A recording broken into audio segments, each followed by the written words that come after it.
जय श्री राधे, जय श्री कृष्ण। सभी के लिए यथायोग प्रणाम। जय श्री राधे, जय श्री कृष्ण। सभी सुखी रहें, आनंद में रहें, जीवन काल आपका अच्छा व्यतीत हो, घर में सभी लोग सुखी रहें, स्वास्थ्य अच्छा रहे, धन जन से परिपूर्ण रहे, यही हम भगवान से कामना करते हैं। जीवन काल में मानव जब सुख की खोज करता है, और आज से नहीं युगों से होती आ रही है,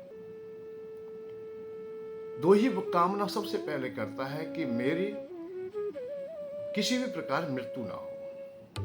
बड़े बड़े तपेश्वरियों ने यह कामना की है, स्वास्थ्य अच्छा हो, बल भी मेरे पास हो और मृत्यु भी ना हो।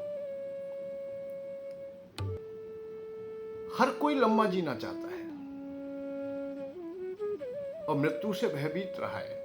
बड़ी तपस्या की, हिरण्याकश्यप को देखते हैं हम लोग, उन्होंने बहुत भारी तपस्या की, बहुत वर्षों बीत गए। जब ब्रह्मा जी उन पर खुश हो जाते हैं, उनसे कहते हैं कि वरदान बेटा मांग लीजिए कोई भी, तो उन्होंने यही बात सामने रखी कि मैं अमर हो जाऊं, मुझे अमरता प्राप्त हो जाए।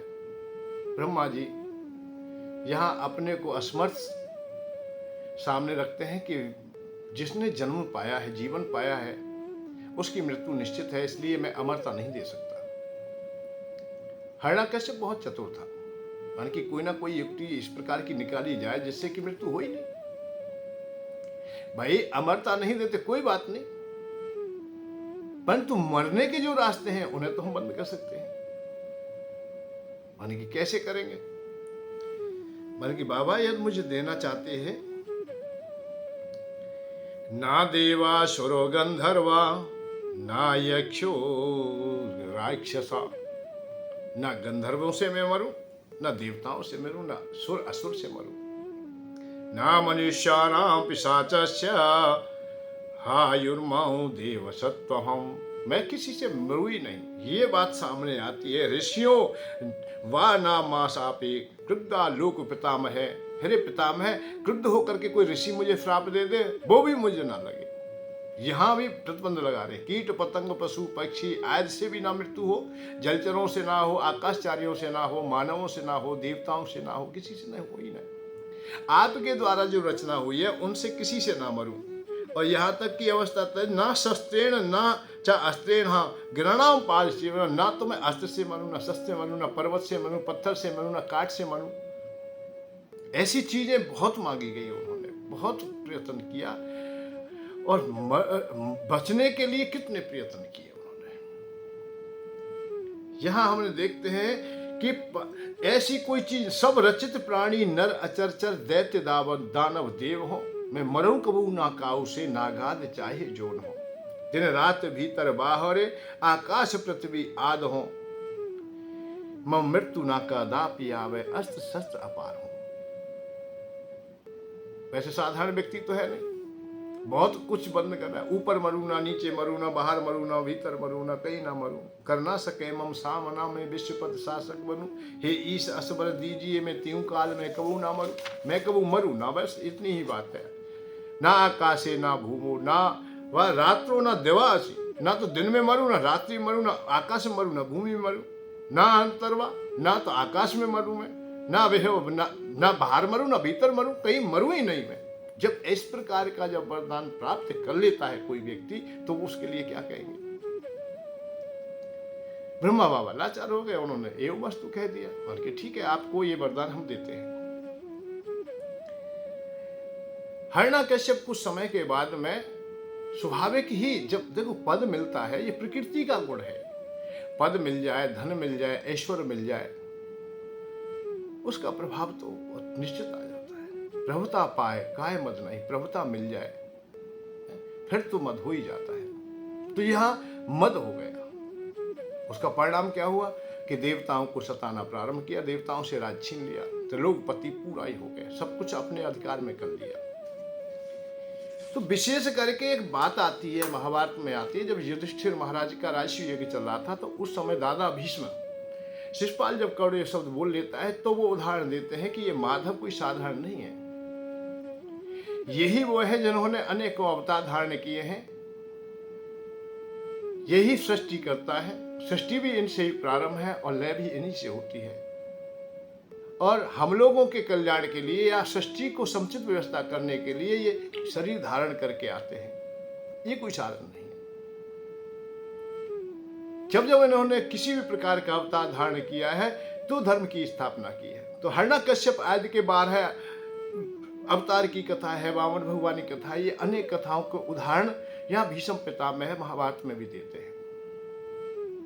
तो वहां विशेष करके जो बात आती है वो ये आती है कि हिरण्यकश्यप जब सिंहासन पर बैठ जाता है तो अपने को देवत्व के रूप में स्वीकार करता है कि मैं ही देवता हो गया हूं, कि तदनंतर वो है असुर अपने को लोकपाल, सवन लोकपालों को जीतकर सबको जेल में डाल करके अपने को ही इंद्र बना लेता है कि मैं ही अब समस्त देवताओं का स्वामी हूं। और इंद्र का तो कर्तव्य ये था, मंत्रिमंडल अलग अलग दे रखे थे, परंतु उसने क्या किया है कि चंद्रमा, अग्नि, वायु, सूर्य, जल, आकाश, नक्षत्र, दिशाएं और क्रोध, काम, वरुण, वसुगण, अरमा, धन देने वाले अध्यक्ष आदि के जितने भी जो मंत्री पद थे वो अपने पास में रख लिए। अब मैं अपनी तरीका से काम करूंगा। बात यह है कि ये कलयुग आज ही नहीं है, पहले भी आ चुका है, या इस प्रकार का व्यवहार पहले भी हो चुका है। आज भी हम देखते हैं कि राजाओं को, मंत्रियों को, जो मुख्यमंत्री आदि होते हैं वो विशेष अधिकारों को अपने पास रख लेते, एक एक मंत्रालय नहीं। मैंने सुना है कभी कभी आ जाता है कि 10 मंत्रालय उनके पास है, 15 मंत्रालय उनके पास है, इतने मंत्रालय उनके पास है। भाई आप लोग राजा हो तो मंत्रियों से काम कराइए, मंत्रालय तुम्हारे पास में क्यों है? इसका भाव यही है कि मैं ही सब कुछ करूंगा। तो उस समय भी वो हिरण्यकश्यप ऐसा ही करता है कि देव ऋषि गण आदि जो यज्ञ आदि करते थे, यजन करते थे, उनके अधिकार को भी अपने में ले लिया उन्होंने। यज्ञ की जो आहुति, यज्ञ भाग जो अधिकारी देवताओं को मिलता था वो भी अपने में ले लिया। और चलते चलते यहां तक आता है कि समस्त जो नरक में पड़े हुए आताताई थे, चोर थे, डकैत थे, बदमाश थे, जिन्होंने बदमाशी की है, आतंकवादी थे, उन सब को छोड़ दिया और स्वर्ग में बड़े बड़े अच्छे अच्छे पद देने लगे वो। जैसे आज की भाषा में हम कह दें कि आज जब राजा अर्थात कोई मुख्यमंत्री इस प्रकार का हो जाता, आतंकवादियों को भी छोड़ देता है, चोर लुटेरों को छोड़ देता है, और छोड़ता ही नहीं वो मंत्री तक बना देता है। ये उदाहरण या भारत में आए हैं।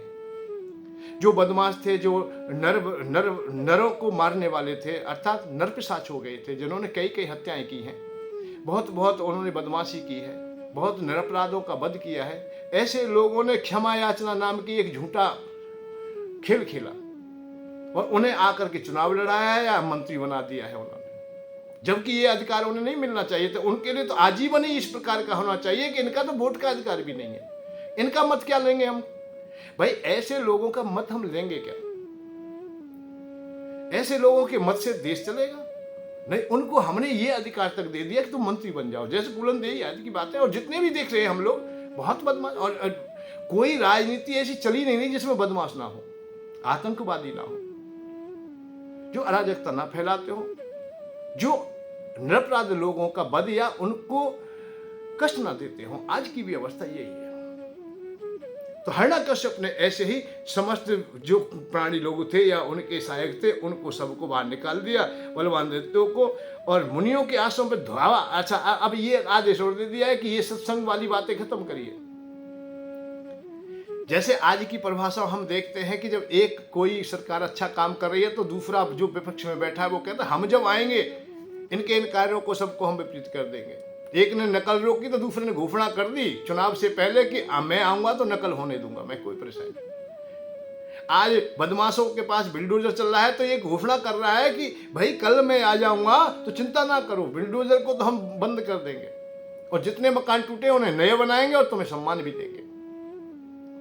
धारा 370 हट गई है तो कोई बात नहीं है, जब हम आ जाएंगे तो पुनः लागू कर देंगे हम लोग। तो हिरण्यकश्यप जैसी व्यवहार की क्रियाएं आज भी हम देखने को मिलती हैं, परंतु ऐसे कैसे काम चलेगा? ये पृथ्वी का नहीं चलता है। तो कोई ना कोई तो देव अवतार लेके आएगा, कोई ना कोई शक्ति तो ऐसी आएगी दैत्यों को। अच्छा, एक बात और है कि हिरण्यकश्यप ने दैत्यों को यज्ञ का अधिकारी बना दिया। आज की भाषा में कहे, अनाधिकारी को अधिकार, जैसे आरक्षण के द्वारा अनाधिकारी को अधिकार दे दिया जाता है। ब्राह्मण का जो कर्म है उसे छीन करके अन्य वर्णों को दे दिया है। शिक्षा को ही दे दिया है। विद्यालयों में देखते हैं कि अन्य वर्ण वाले बहुत हो गए हैं, ब्राह्मण लोग रहे ही नहीं, क्योंकि उनको वो शिक्षा का अधिकार देते ही नहीं, वह इनसे शिक्षा नहीं दी जाए। ये देवताओं की और मानवों की शिक्षा देते हैं। यहाँ जब प्रहलाद जी को विद्यालय में, गुरुकुल में भेजा जाता था संडमर के पास में, तो ये घोषणा की जाती, राजा स्वयं कहता है, अर्थात हिरण्यकश्यप कहता है कि इनको, अर्थात मेरे पुत्र को दानवों वाली असुरों की शिक्षा दी जाए, देवता या मानवों की शिक्षा ना दी जाए। ये प्रतिबंध लगाया था। संडमर्क लेके जाते हैं तो दैत्यों की शिक्षा देने के लिए प्रयत्न करते हैं। आज वही स्थिति है कि यदि ब्राह्मणों को शिक्षा का अधिकार देंगे, वो सनातन धर्म की शिक्षा देंगे, वो तो गीता जी के रहस्य बताएंगे, आत्मा परमात्मा की बताएंगे, राजा के कर्तव्य क्या है वो बताएंगे, हर गृहस्थी का क्या कर्तव्य है, क्षत्रिय का क्या कर्तव्य है, वैश्य का क्या है, अन्य वर्ण का क्या है, सबका कर्तव्य बताएंगे। पर नहीं, शिक्षार्थी ऐसे कर दिए, और वो भी कर दिए जो शिक्षा पाए हुए नहीं है। भाई आरक्षण क्या? आरक्षण का भाव समझिए। आरक्षण का है जो अनाधिकार को अधिकार मिल जाए, उसका नाम आरक्षण है। आरक्षण कोई सौदा की चीज, देश बर्बाद करने की है, धर्म बर्बाद करने की है, मानवता को नष्ट करने की है। आज मेहनत करने वालों को यही देखा गया, जबकि ऐसा नहीं होता है। मेहनत करने वालों की हार नहीं होती, परंतु यहां हार हो रही है, होती है कि ब्राह्मणों को अधिकार शिक्षा देने का ही नहीं, और दूसरा अधिकार यज्ञ करने का भी नहीं कि तुम यज्ञ करोगे। नहीं, अब तो कोई भी कर सकता है। अन्य वर्ण वाले भी स्वाहा अर्थात गद्दी पर बैठे हैं, प्रवचन कर रहे हैं। जिनको अधिकार नहीं है वो अनाधिकार रूप से प्रवचन कर करके बहुत बड़े बड़े आश्रम बना रहे हैं। और ये आश्रम प्रणाली और बड़ा काम चलने की ये धन की बात आई है, ये अन्य वर्णों की आई है। ब्राह्मणों ने ऐसा शोषण नहीं किया, ऐसी क्रियाएं नहीं की। आज वो जेल में चले जाते हैं तो हम क्या करें भाई? हमें तो फिर भी बदनाम हमको ही किया जाता है कि ब्राह्मणी, क्योंकि गद्दी पर बैठा है। पूछा तो किसी ने है नहीं कि किस वर्ण से आया है। जब पूछ रहे थे उस समय तो कहते भाई सबका अधिकार है, और जब जेल चला गया है तो वर्ण की ब्राह्मणी है। फिर नहीं पूछ रहे कि ये कौन से वर्ण से आया है, कौन सी जाति से आया है, फिर नहीं पूछ रहे। जब जेल में चला गया है, उल्टा सीधा काम कर रहा है, फिर नहीं कोई पूछ रहा है उसे कि किस वर्ण से, कोई बात ही नहीं करता। और जब गद्दी पर बैठा था, किसी ब्राह्मण आय ने कहा है कि वह नहीं, सबका अधिकार है भाई गद्दी पर, जबकि नहीं है। का शास्त्र नहीं कहता, सनातन धर्म नहीं कहता। सनातन धर्म से विपरीत कार्य कर रहा है और सनातन धर्म की बात कर रहा है। आश्चर्य इस बात की है, सबसे बड़ा आश्चर्य क्या है कि सनातन धर्म की बातें कर रहा है, चर्चा कर रहा है, और सनातन धर्म की बात नहीं मान रहा है। जिस शास्त्र का बखान कर रहा है उसी पुराण आदि शास्त्र का अनुमोदन नहीं कर रहा है, उसका बात नहीं मानता है। हम देख रहे हैं पाठशालाओं में, आज प्राइमरी में देखते हैं अन्य वर्ण वाले ही सब अध्यापक लोग हैं। महिलाएं बहुत हो गई हैं, आरक्षण से आई हैं, लाखों रुपए तनख्वाह मिलती है। अब पढ़ने वाले नहीं, क्योंकि अब स्वर्ण जाति के लोग हैं, वो तो जानते हैं कि ये अनपढ़ व्यक्ति हैं, ये क्या पढ़ाएंगे, इसलिए उन्होंने अपने बच्चों को प्राइवेट में भेज दिया, नहीं पढ़ाते। किसी भी पाठशाला में कहीं भी पूर्ण बच्चे नहीं है। भोजन भी मिल रहा है, वस्त्र भी मिल रहे हैं, खाना भी मिल रहा है, रहना सहना मिल रहा है, क्योंकि वो निशाचरी जो हमारी जो शिक्षा थी, हमारी आध्यात्मिक शिक्षा जुड़ी हुई थी, वो नहीं थी। लौकिक पारलौकिक दोनों को साथ में लेकर के हम चलते थे। इनके पास तो अलौकिक भी नहीं है, क्योंकि ये तो कह खून एक जैसा, जबकि खून एक जैसा होता नहीं, किसी भी अवस्था में नहीं होता है। कोरोना ने तो ये भी बता दिया है कि किससे तो तुम्हें हाथ मिलाना है, किससे नहीं मिलाना है, परंतु हम नहीं जानते। हम तो वोटों के लालच में आकर के बात करते। तो हिरण्यकश्यप ने वही काम किया। हिरण्यकश्यप ने सब ऐसा ही किया। उन्होंने दैत्यों को यज्ञ का अधिकारी बना दिया, देवताओं को अनाधिकार वंचित कर दिया। जहां देवता जाते हैं वहीं उनके पीछे राक्षस लोग लगा दिए जाते हैं, जैसे आज ब्राह्मणों के पीछे लगा दिया। तो जब तक हम सत्य को ना समझें, सत्य की गहराई को ना समझ पाएंगे, तब तक हम लोग धर्म को कैसे समझ पाएंगे। हिरण्यकश्यप ने बहुत व्यवस्था की कि किसी भी प्रकार से पहले तो मैं मरूं नहीं, जब ये वरदान मिल गया तो नहीं मरेगा भाई, तू अस्त्र से नहीं मरेगा, शस्त्र से नहीं मरेगा, किसी ब्रह्मा जी के द्वारा सृष्टि के क्रम में नहीं मरेगा, बाहर मरेगा नहीं, भीतर ऊपर नीचे कहीं नहीं मरेगा। तो उसने सोच लिया मरूंगा ही नहीं। परंतु भगवान तो भगवान है भाई, तू भगवान नहीं है। भगवान का तू ढोंग कर रहा है, कालनेमी जैसा व्यवहार कर लिया है कि मैं भगवान हो गया हूं। भगवान नहीं है। भगवान कैसे हो जाएगा तू? भगवान तो भगवान ही रहेंगे।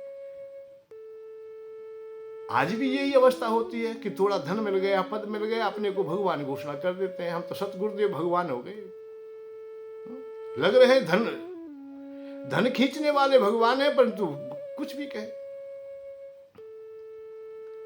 परिणाम बड़ा विपरीत होता है।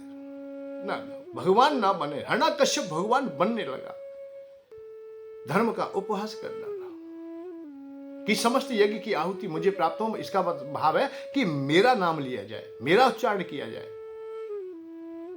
आज भी हम देखते हैं, हम मानवों का, और जो व्यर्थ के मानव है जिनका कोई अस्तित्व भी नहीं है, केवल वोट के कारण जय जय जय, उल्टा सीधा जय, उनको भगवान तक मान लेते हैं और वो भगवान बन बैठते हैं कि हम भगवान हैं। परिणाम जबकि नहीं है भाई, नहीं हो सकता। जो नहीं है वो नहीं है।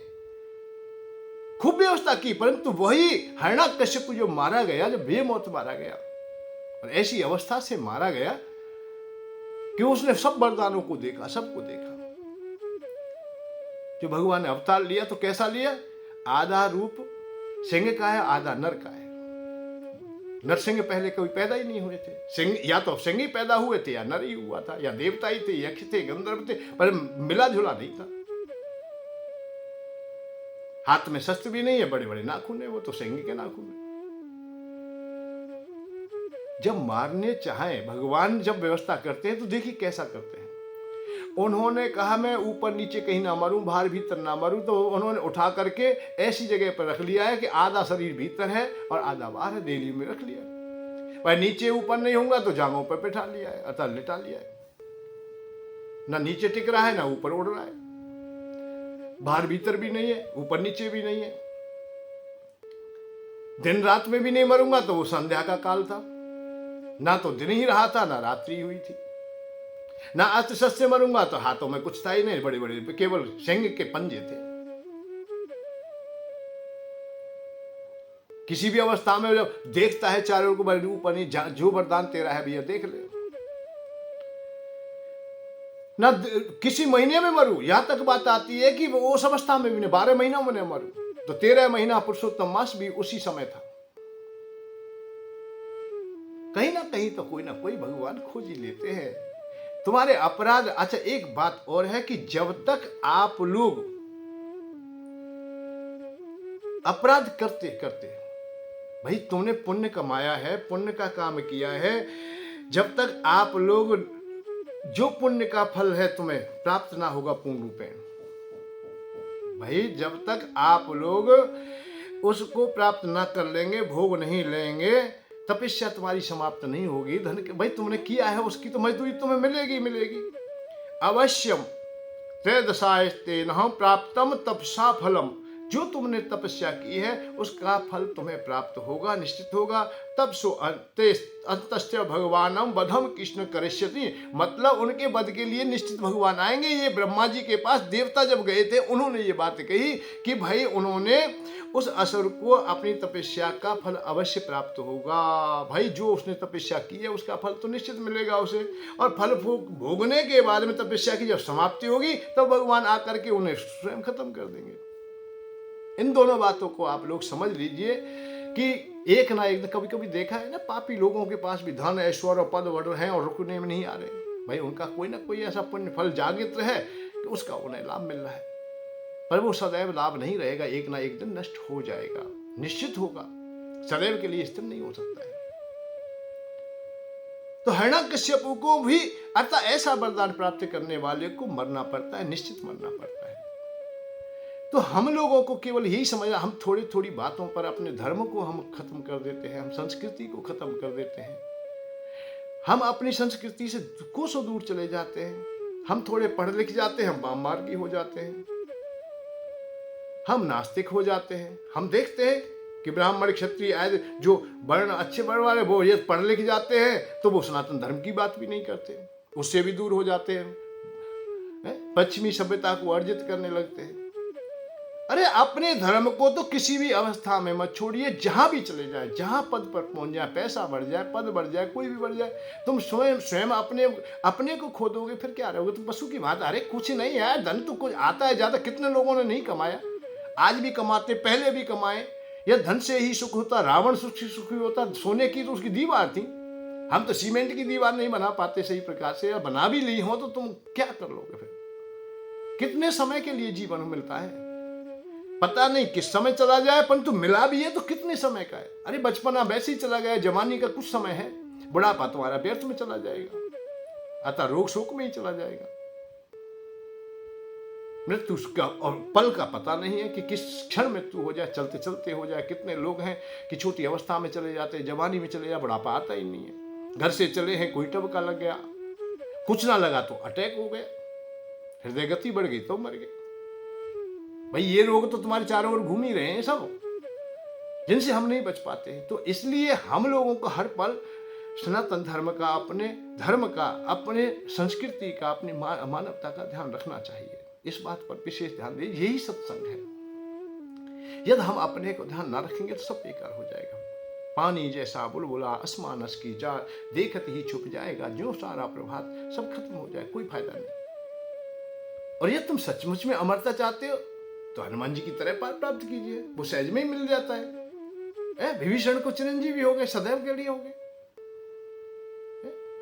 भाई तुम आप लोग देखिए, जिन्होंने भक्ति को अपनाया, जिन्होंने दूसरों से द्वेष नहीं किया, प्रेम को अपनाया, उन्हें मिल गए।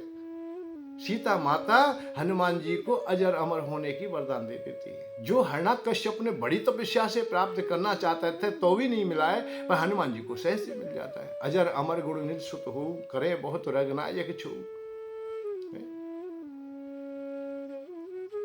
तो माता ने ऐसा वरदान दे दिया, अजर हो जा तू, तुझे बुढ़ापा आए नहीं, तू बीमार हो ही नहीं कभी, बलवान हो जा, गुणवान हो जा, शीलवान हो जा, धनवान हो जा, सिद्धियां मिल जाए, अष्ट सिद्धनो निधि के दाता, असवर दीन जानकी माता, बहुत कुछ। और भगवान तुम पर निरंतर कृपा करते रहे, वो भी भक्ति तुम में बनी रहे, शिष्टाचार व्यवहार मानवता तुम में बनी रहे। अर्थात वरदान लेकर के यदि विपरीत हो गए हो तुम बेकार हो जाओ। भस्मासुर तपस्या करता है और अंत में करता क्या है, मांगता क्या है?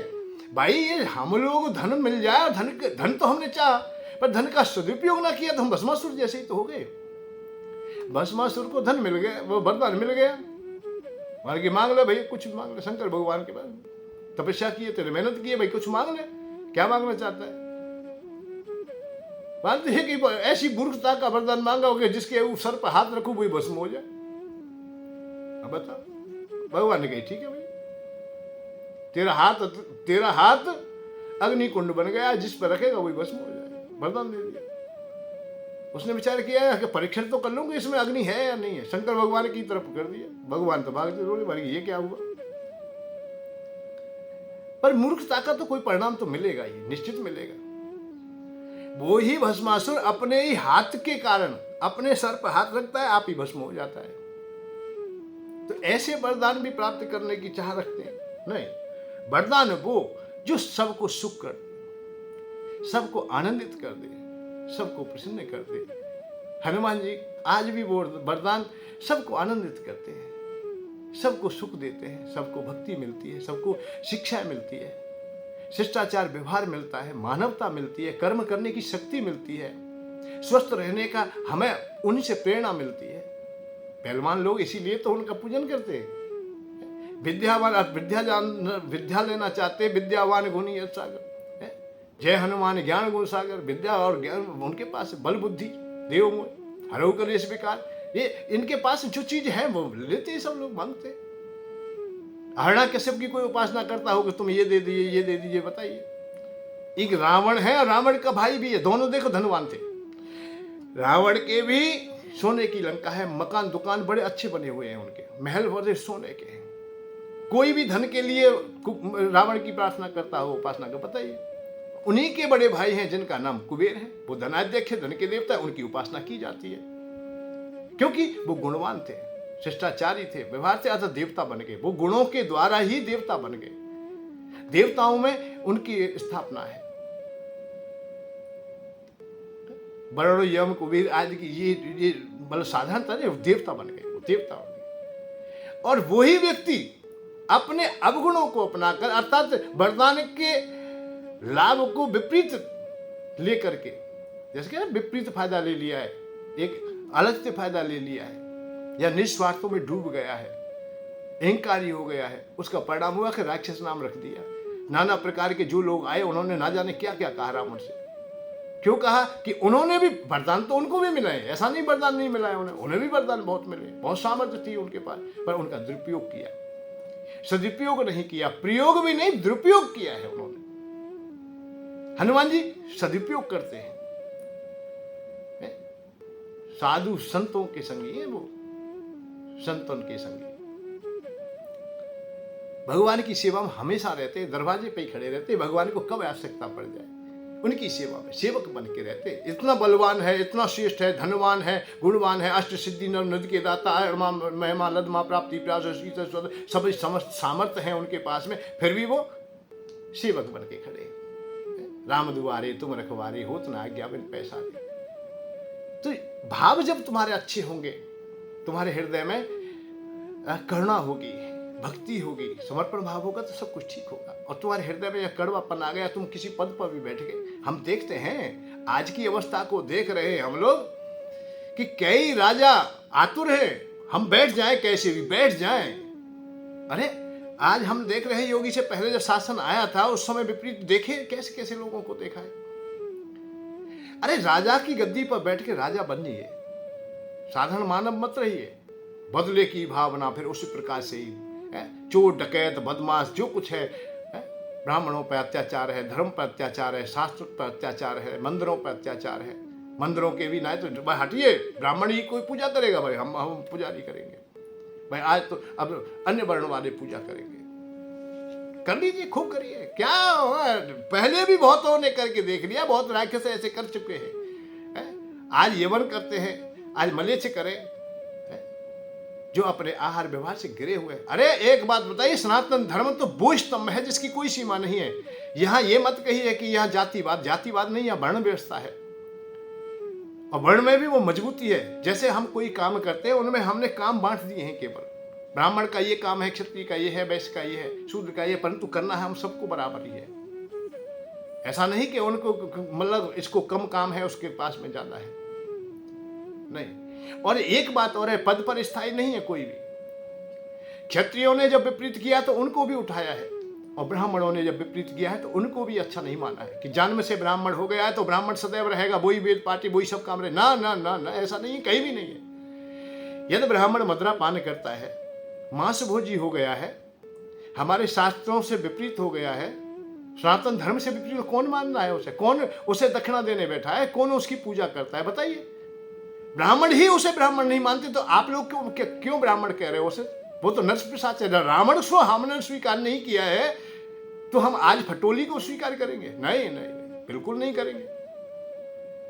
पर आप लोगों ने विपरीत ले लिया है कि अन्य वर्ण को भी वो अधिकार दे दिया है कि नहीं अब तो ये भी लेंगे, ये भी श्लोक सीख गए, ये ऊपर है भाई, गुरुकुल में ही तो पढ़ा। क्यों पढ़ा है भाई? तू अपने काम में क्यों नहीं पढ़ा? अपनी कला क्यों नहीं सीखी तूने? जो विपरीत कार्य करता है वो सदैव नष्ट होता है। हिरण्यकश्यप की तरह नष्ट हो गया। हिरण्यकश्यप नहीं बचा गया। कोई भी ऐसा वरदान सामने नहीं आया है कि भगवान उसे न मारे। मार दिया। और ये तो आप समझ लीजिए कि जिसे मारना चाहे भगवान, उसे कोई नहीं बचा सकता, और भगवान जिसे बचाना चाहे उसे कोई नहीं मार सकता। ये कथा इसी कथा में आता है। प्रहलाद को उन्होंने बचाया तो हिरण्यकश्यप न मार ना सका। हिरण्यकश्यप ने अत्यंत विशेष वरदान प्राप्त किए थे, उन्हें कोई बचा ना सका। तो श्रीमद् भागवत कथा में बहुत उदाहरण आते हैं। शास्त्रों को, उन उदाहरणों को अपने में जानने का प्रयत्न कीजिए कि वो क्या कहते हैं। शिशुपाल को यह समझाया जा रहा है कि भाई तू कृष्ण भगवान पर आक्षेप लगा रहा है, इस प्रकार से बोल रहा है, तेरे लिए उचित नहीं है। ये माधव कोई साधारण नहीं है। भीष्म पितामह गहराई से जानते हैं, यहाँ व्यास जी जानते हैं, न देवर्षि नारद स्वयं बैठे हुए हैं, यहाँ बड़े बड़े महा महर्षि गण है, ब्रह्म ऋषि गण है, यहाँ सब लोग स्वीकार करते हैं। और शिशुपाल तू स्वीकार, तू केवल अपने निजी द्वेष के कारण इन्हें स्वीकार नहीं कर रहा है, जबकि तेरे ही तो है, मामा के लड़के ये, मामा फूफी की तो हो, कोई अलग तो नहीं हो। परंतु नहीं, अपने निजी द्वेष के कारण वो अनाप शनाप सभा समाज में अपमान करा। दादा भीष्म का भी अपमान किया, सबका किया। जो अहंकारी व्यक्ति हो जाता है, क्योंकि उसको भी इस प्रकार का वरदान है कि कृष्ण के अलावा कोई नहीं मारेगा। आज बड़ी सभा में कैसे मारेगा? उसने तो कह दिया है कि मैं इसे क्षमा करता रहूंगा, 100 अपराध भी क्षमा करूंगा। उसे भी ज्ञात हो गया है। लाभ ले जाए कोई मजबूरी का, लाचारी का। आज हम देखते हैं कि कई लोग इस प्रकार का लाभ ले जाए। भाई कानून उनका साथ दे रहा है तो लाभ लेने की बात करते हैं, फिर तो हमें रोक लीजिए, कोई कुछ कह के दिखाइए हमें। और वो उल्टा सीधा बोलते हैं, विपरीत लाभ लेते हैं। तो जैसी विपरीतता आ जाती है तो फिर समाज खत्म हो जाती है। शास्त्र हमें बहुत कुछ देना चाहते हैं, अंत में तो यही है कि हम लोग धन पाए, पद पाए, कुछ भी पाए, उनका सदुपयोग करें, उनको अच्छी प्रकार से चले। तो मानव जीवन का क्या है, आज है कल नहीं रहेगा। परंतु आपके जो कर्म है, आपकी जो क्रिया है, वो यहां भी रह जाएंगी और तुम्हारे साथ भी जाएंगी। यहां प्रेरणा लेने वाले रह जाते हैं या तुम्हें दुत्कारने वाले रह जाते हैं, और वही कर्मों का सार तुम्हारे साथ चला जाता है जो तुम्हें स्वर्गवासी भी बना सकता है, नरकवासी भी बना सकता है, और पुनः जीवन के लिए भी तुम्हें ऐसी अवस्था में पहुंचा सकता है कीट पतंग पशु बन के रह जाएं, या पुनः तुम श्रेष्ठ मानव बन जाए। ये तुम्हारे हाथ में है। इसलिए अपने कर्मों को सही प्रकार से रखिए। जय श्री राधे, जय श्री कृष्णा।